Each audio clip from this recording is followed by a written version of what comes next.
Okay, today on Thursday Trackdown, I wanted to talk about a case where we found a biological mother for a client. So this client had come into my office. He wanted to find his bio mom. He had been adopted really before I think he was 8 weeks of age from a social services agency. His mom had given him over to the county when he was born. So we did all of this due diligence. We found her, and she was less than thrilled to receive communication from our client. So we had our client reach out with a letter first, and she wrote back and really did not want any contact from him.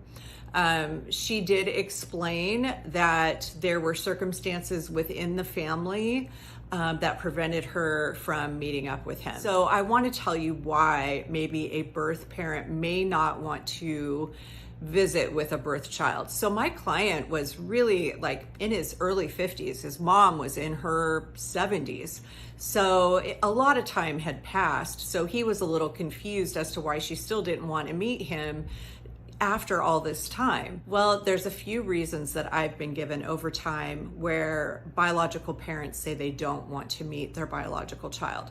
One is that their spouse or the rest of their family didn't know anything about the baby. And it was common way back when for girls to be shipped off to somewhere else to have a child and then come back and just go on with their regular lives and no one the wiser, right? That happened back then.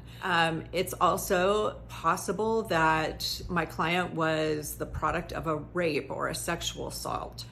It could also be incest, and when that happens, generally people do not want anything to do with their biological children.